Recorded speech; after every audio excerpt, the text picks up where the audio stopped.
Hello everyone. Welcome to Ken studies. आज है 23 मार्च और आज की डेट में हम 2 दिनों की करंट अफेयर्स के क्वेश्चंस को कवर करेंगे। इसके साथ ही हम बात करें तो 22 मार्च को हम सेलिब्रेट करते हैं world water day.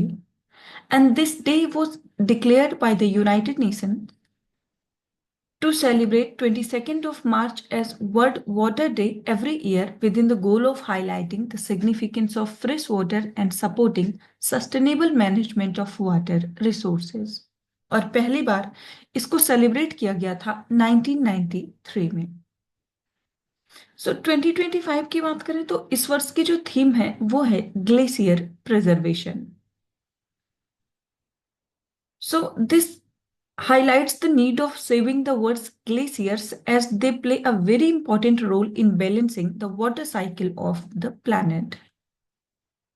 So 70% of the Earth's fresh water is stored in glaciers, which becomes a source of drinking water, industry, and clean energy production. So due to rising global temperatures, glacier areas like Himalayas, Andes, Alps, and Arctic are shrinking at an alarming rate, human settlements and endangering ecosystems. So, this makes glacier preservation an important survival strategy to make immediate action. So, अब ध्यान रखेंगे 2025 में world water day की theme रही है glacier preservation. आज के topics की बात करें तो आज के सेशन में जो टॉपिक्स हैं वो हैं सोनिक वेपन्स। देन हम देखेंगे ग्लोबल बायोफ्यूल अलायंस के बारे में। साथ ही देखेंगे नेशनल कमीशन फॉर वुमेन्स के बारे में। देन हम देखेंगे वर्ल्ड हैप्पीनेस रिपोर्ट के बारे में, खेलो इंडिया स्कीम के बारे में, व्हाइट हाइड्रोजन के बारे में देखेंगे कि ये क्या है। देन हम देखेंगे इंटरनेशनल डे ऑफ फॉरेस्ट्स के बारे में। साथ ही चर्चा में रहा सागरेश्वर वाइल्ड लाइफ सेंचुरी के बारे में देखेंगे। इंटरनेशनल ईयर ऑफ ग्लेशियर्स घोषित किया गया है यूनाइटेड नेशंस के द्वारा, हम ये देखेंगे। देन हम देखेंगे स्क्वाड ग्रुपिंग के बारे में। हमने क्वाड ग्रुपिंग के बारे में तो बहुत सुना है, आज हम देखेंगे स्क्वाड ग्रुपिंग क्या है। और लास्टली हम देखेंगे इंटरनेशनल ओलंपिक कमेटी के बारे में। हाल ही में इंटरनेशनल ओलंपिक कमेटी की पहली महिला अध्यक्ष बनी है। तो शुरू करते हैं। आज का फर्स्ट क्वेश्चन है,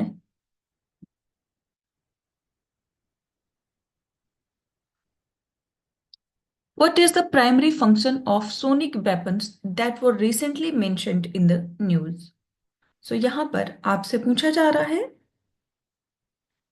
हाल ही में समाचारों में उल्लेखित जो ध्वनि हथियारों का प्राथमिक कार्य क्या है। आपके ऑप्शंस हैं to deliver loud painful sounds over long distance, second to enhance communication between soldiers, third to generate electromagnetic pulses या फिर to detect enemy submarines.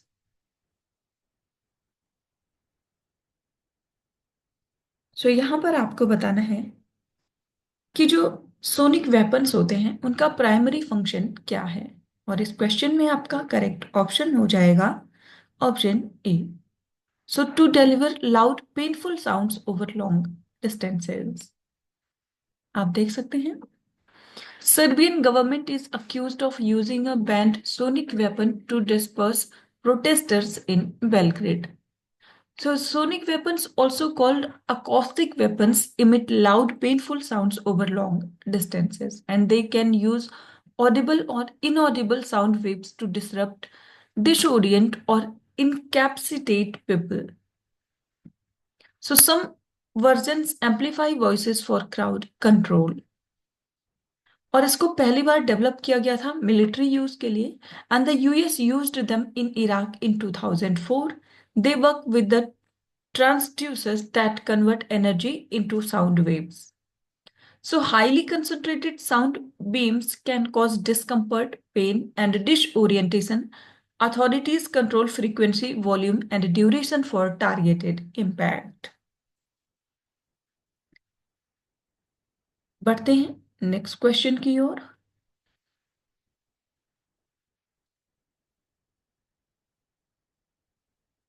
What is the primary focus of the Global Biofuel Alliance? तो यहाँ पर आपसे पूछा जा रहा है ग्लोबल जो बायोफ्यूल अलायंस है उसका प्राथमिक उद्देश्य क्या है। आपके ऑप्शंस हैं promoting the use of biofuels exclusively in the transportation sector, second leading efforts to establish global standards for hydrogen production from biomass, and third funding the production of biofuels in developing countries या फिर establishing global trade agreements for biofuel experts.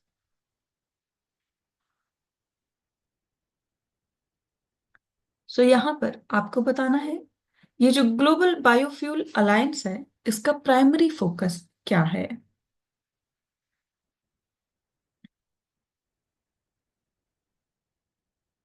और इस question में आपका correct option हो जाएगा option B, leading efforts to establish global standards for hydrogen production from biomass. आप देख सकते हैं So, the Global Biofuel Alliance is focused on establishing global standards for the production of hydrogen from biomass, and this initiative is aimed at creating uniform regulations and best practices for biofuel production with a particular emphasis on sustainable and green hydrogen production. So, by setting these standards, the Alliance aims to facilitate international collaboration and promote the global adoption of biofuels derived from biomass as part of a broader clean energy transition. So GBA की बात करें तो ये एक multi stake holder alliance है of the government, international organisations and industries, and it is an initiative by India bringing together the biggest consumers and producers of biofuels to drive the development and deployment of biofuels. और इसको launch किया गया था 2023 में during G20 summit in new Delhi. So this initiative aims to position biofuels as a key to the energy transition and contribute to jobs and economic growth.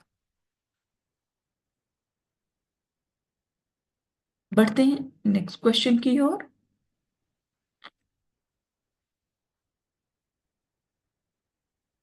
With reference to the National Commission for Women, consider the following statements. So यहाँ पर राष्ट्रीय महिला आयोग से संबंधित कुछ कथन दिए गए हैं जिन पर आपको विचार करना है. फर्स्ट स्टेटमेंट है NCW is a non-statutory body that works toward raising awareness about gender-based violence. And second, one of its role is to address workplace harassment faced by women. And third, the NCW has power to legislate policies to protect women's rights.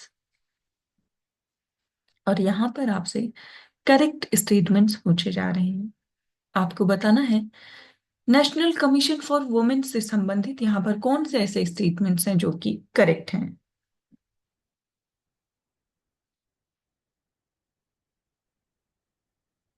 और इस question में आपका correct option हो जाएगा option A. सो यहाँ पर केवल second statement correct है जबकि फर्स्ट और थर्ड इनकरेक्ट है. आप देख सकते हैं. So the NCW plays a vital role in advocating for women's rights, raising awareness on issues like gender-based violence and contributing to policy changes such as Protection of Women from Domestic Violence Act. So its main focus is not legal representation in courts, but rather addressing systematic issues related to gender discrimination and inequality. So NCW is indeed a statutory body formed under the 1990 Act, and one of its role is to address workplace harassment through advocacy, awareness, and support mechanisms. However, NCW does not have the authority to legislate policies. It can only recommend and advocate for changes to existing laws.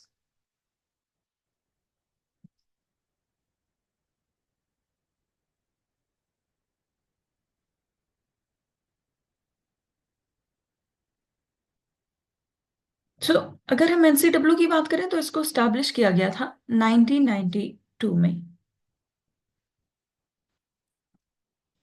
बढ़ते हैं next question की ओर। Is India's rank in the world happiness report 2025? यहां पर आपसे पूछा जा रहा है विश्व प्रसन्नता रिपोर्ट 2025 में भारत का स्थान क्या है।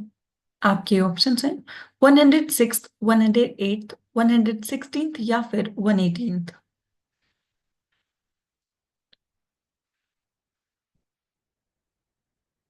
और इस क्वेश्चन में आपका करेक्ट ऑप्शन हो जाएगा ऑप्शन डी। सो भारत की रैंक है 118। आप देख सकते हैं India ranks 118th out of 147 countries in the World Happiness Report 2025. So Finland is ranked as the world's happiest country for the eighth consecutive year, followed by Denmark, Iceland, and others. So the report evaluates happiness based on 6 key factors जिनमें शामिल हैं social support, GDP per capita, healthy life expectancy, freedom to make life choices, generosity, and the perception of corruption. So world happiness report जो है ये एक yearly publication है by the United Nations sustainable development solution network that ranks countries based on happiness level. और आपने देखा कि ये 6 फैक्टर्स पर बेस्ड होता है। आप ध्यान रखेंगे इसमें इंडिया की रैंक है 118th और फर्स्ट प्लेस पर है फिनलैंड। बढ़ते हैं नेक्स्ट क्वेश्चन की ओर।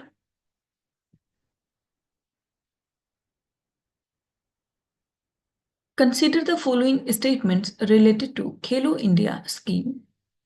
सो यहाँ पर खेलो इंडिया योजना से संबंधित कुछ कथन दिए गए हैं जिस पर आपको विचार करना है।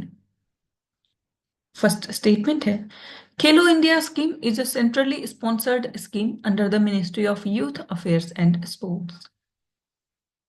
And second, the Khelo India Rising Talent Program is aimed at school children aged 9 to 18 with two main objectives discovering talent nationwide and using sports to reduce drug addiction and gadget distractions.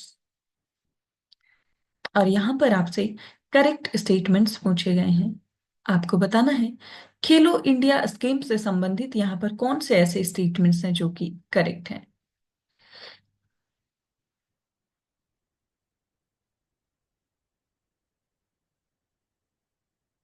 और इस question में आपका correct option हो जाएगा option B. सो यहाँ पर आपका second statement correct है जो कि कीर्ति प्रोग्राम से संबंधित है, जबकि फर्स्ट जो है वो इनकरेक्ट है। आप देख सकते हैं सो अभी हाल ही में ये जो खेलो इंडिया गेम्स है ये चर्चा में रहा because the fifth edition of the Khelo India winter games recently concluded in Gulmarg, Jammu and Kashmir, highlighting India's commitment to grass root sports development. So Khelo India scheme इसको लॉन्च किया गया था 2017 में to provide a platform for grass root athletes and build sports infrastructure across India. So ये एक central sector scheme है, not ना कि centrally sponsored scheme. Kirti program की बात करें जिसका फुल फॉर्म है Khelo India rising talent program, it is targeted at school children aged 9 to 18 with two key objective. So इसके जो ऑब्जेक्टिव्स हैं वो है आइडेंटिफाई करना sports talent across India and also using sports as a tool to combat drug addiction and gadget distractions. So Kirti program plans to conduct 20 lakh talent assessments through talent assessment centers to identify potential athletes. And it uses AI and IT based data analytics for a transparent selection process. सो कीर्ति जो programme है इसकी nodal agency है sports authority of India. और जो identified athletes होते हैं वो इसके तहत रिसीव करते हैं 5 लाख पर एनएम फॉर 8 years। इसके साथ ही खेलो इंडिया के जो अदर इवेंट्स हैं उनकी बात करें, उसमें जो और इनिशिएटिव्स हैं वो हैं खेलो India youth games, Khelo India university games and Khelo India winter games. इसके साथ ही टारगेट ओलंपिक पोडियम स्कीम ये लॉन्च किया गया था 2014 में, focusing on high priority sports like badminton, boxing, hockey, archery, shooting and wrestling. बढ़ते हैं नेक्स्ट क्वेश्चन की ओर।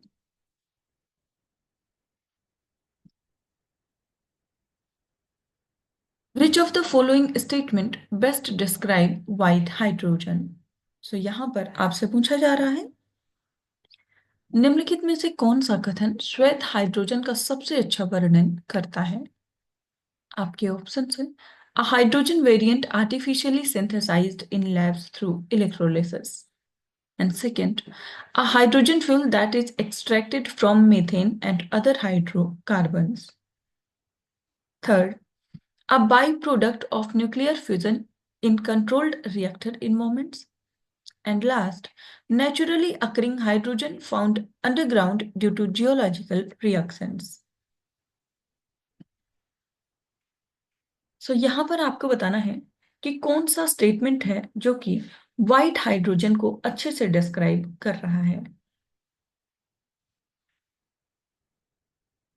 और इस क्वेश्चन में आपका करेक्ट ऑप्शन हो जाएगा ऑप्शन डी। सो ये एक नेचुरली अकरिंग हाइड्रोजन है found underground due to geological reactions. आप देख सकते हैं। So white hydrogen is naturally occurring from the hydrogen found beneath the Earth's surface due to geological reactions between minerals and water. And it is distinct from green hydrogen, which is produced through electrolysis, and gray hydrogen, which is derived from the fossil fuels like methane. So white hydrogen की हम अगर advantage देखें, so it causes no CO2 emissions when used as a fuel. And second, it is compatible with existing infrastructure and technologies for hydrogen production and utilization. And third, it is cheaper and more efficient than steam reforming or electrolysis. And last, it is abundant and renewable in nature. So आपने देखा कि इसके जो की features हैं वो है zero emission, then low cost, renewable source है और कंबशन आउटपुट है।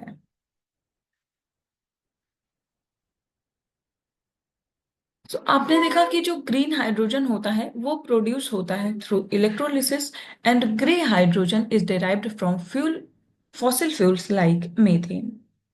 इसके साथ ही एक होता है blue hydrogen. It is produced via natural gas और cool gasification combined with carbon capture storage or carbon capture use technologies to reduce carbon emissions. So ये कुछ टाइप्स हैं हाइड्रोजन के।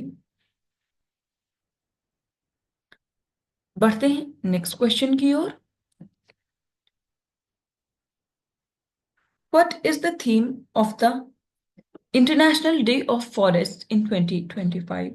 सो यहाँ पर आपसे पूछा जा रहा है, वर्ष 2025 में जो अंतरराष्ट्रीय वन दिवस मनाया गया उसका विषय क्या रहा है?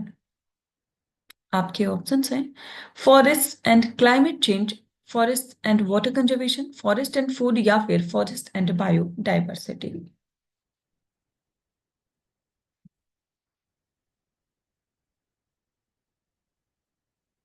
और इस क्वेश्चन में आपका करेक्ट ऑप्शन हो जाएगा option C. So international day of forest 2025 का थीम है फॉरेस्ट एंड फूड। आप देख सकते हैं, the International Day of Forest was proclaimed by the United Nations General Assembly in 2012, and the day celebrates and raises awareness about the importance of all types of forests. So, countries are encouraged to undertake local, national, or international efforts involving forests and trees, such as tree planting campaigns.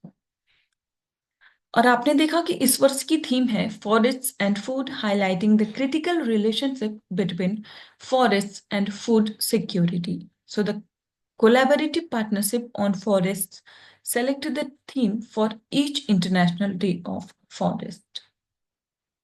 So आपने देखा कि पहली बार हमने celebrate किया था 2012 में, और 21 मार्च को प्रतिवर्ष वर्ल्ड फॉरेस्ट डे के रूप में मनाया जाता है. बढ़ते हैं नेक्स्ट क्वेश्चन की ओर.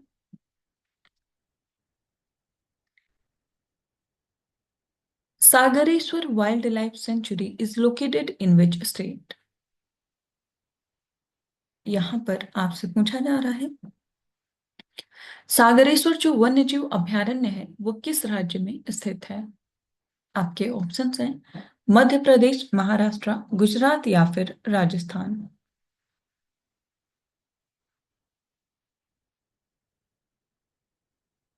और इस क्वेश्चन में आपका करेक्ट ऑप्शन हो जाएगा ऑप्शन बी. सो ये स्थित है महाराष्ट्र में.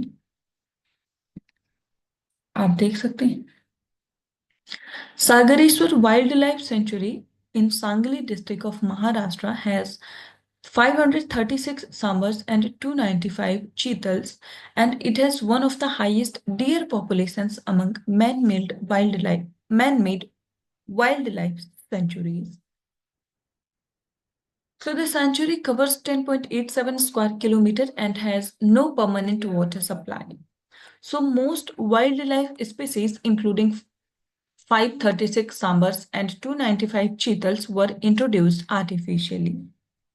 And the sanctuary is known for a high deer population, and it is named after the ancient Sagareshwar temple, with many other temples dedicated to Lord Shiva within the sanctuary. सो आप ध्यान रखेंगे जो Sagareshwar wild life century है ये स्थित है महाराष्ट्र में. पढ़ते हैं नेक्स्ट क्वेश्चन की ओर.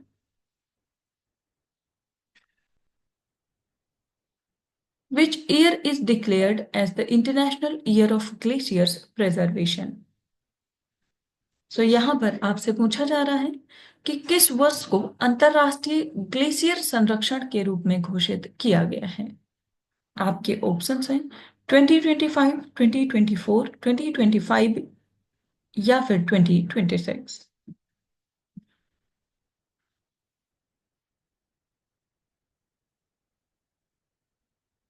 आपको बताना है कि किस वर्ष को अंतरराष्ट्रीय ग्लेशियर संरक्षण वर्ष के रूप में घोषित किया गया है. और इस क्वेश्चन में आपका करेक्ट ऑप्शन हो जाएगा ऑप्शन सी. सो ये वर्ष है 2025. आप देख सकते हैं world day for glaciers is celebrated annually on 21 March, and the International Year of Glaciers Preservation will be observed in 2025. So glaciers are essential to Earth's ecosystem, providing fresh water, regulating sea level, and supporting biodiversity. So the main threat to glaciers is rising global temperature, which cause them to retreat and lead to water scarcity, rising sea level, and more frequent natural disasters like floods and landslides. So the United Nations General Assembly adopted Resolution A/RES 77/158 in December 2022, declaring 2025 as the International Year of Glaciers Preservation and establishing 21st March as World Day of Glaciers starting in 2025. सो आप ध्यान रखेंगे 21 को world day of glaciers के रूप में और साथ ही world forest day के रूप में सेलिब्रेट किया जाता है. बढ़ते हैं नेक्स्ट क्वेश्चन की ओर. The term squad grouping recently seen in the news refers to which of these? So यहाँ पर आपसे पूछा जा रहा है हाल ही में समाचारों में आया जो शब्द है स्क्वाड ग्रुपिंग वो निम्नलिखित में से किसको संदर्भित करता है. आपके ऑप्शंस हैं a new economic alliance among BRICS nations to counter Western trade policies. And second, a strategic military alliance involving the United States, Japan, Australia, and Philippines. Third, a global cybersecurity coalition formed by the NATO members या फिर a maritime cooperation initiative under the ASEAN framework. आपको बताना है कि जो squad grouping है वो इनमें से किससे संबंधित है। और इस क्वेश्चन में आपका करेक्ट ऑप्शन हो जाएगा ऑप्शन बी। ये एक स्ट्रेटेजिक मिलिट्री अलायंस है involving the United States, Japan, Australia and Philippines. अभी हाल ही में ये चर्चा में रहा because Philippines has expressed interest in expanding the squad grouping by including India and South Korea. आप देख सकते हैं। Squad grouping is an informal multilateral military alliance between the United States, Japan, Australia and Philippines, and it aims to counter Chinese aggression in the South China Sea, focuses on joint military drills, intelligence sharing, and maritime security operations. It focuses specifically on the South China Sea and military security and has a more direct and unified approach in countering China's maritime assertiveness. आपने सुना होगा एक तो quad grouping के बारे में जिनमें शामिल है United States, Japan, Australia and India, और ये है स्क्वाड। इसमें है यूनाइटेड स्टेट्स, जापान, ऑस्ट्रेलिया और फिलीपींस। और हाल ही में फिलीपींस ने अपना इंटरेस्ट दिखाया है कि इसमें इंडिया और साउथ कोरिया को भी शामिल किया जाना चाहिए। इंडिया की अगर हम रोल की बात करें स्क्वाड ग्रुपिंग में, तो not a former member, but it shares common strategic objective with the grouping, and it collaborates through joint military exercise and trilateral dialogues, and also maintains strategic autonomy while engaging in Indo-Pacific security initiatives. बढ़ते हैं next question की ओर।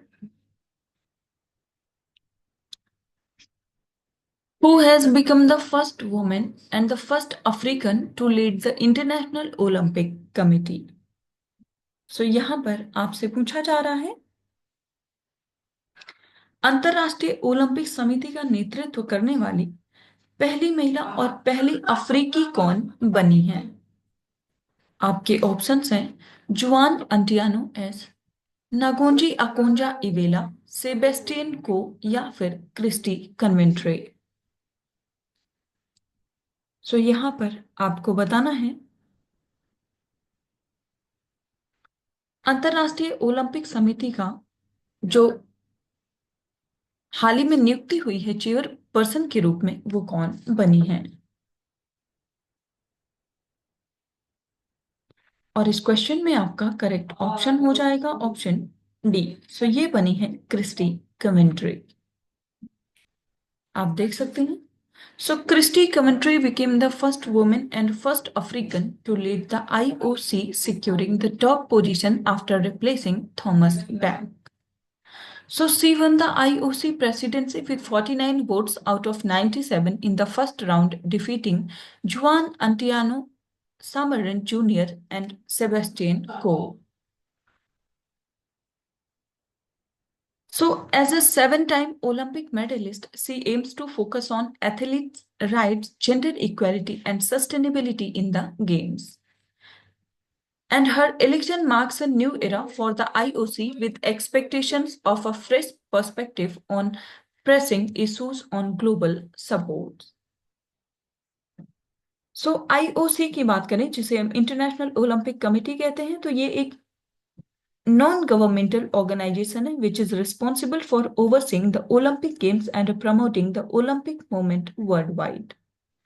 And it was found on 23rd of June 1894 और इसका headquarter है लुज़ैन, Switzerland में।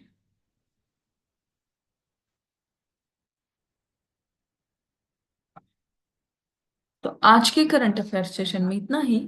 Thank you for watching. Do like, share and subscribe.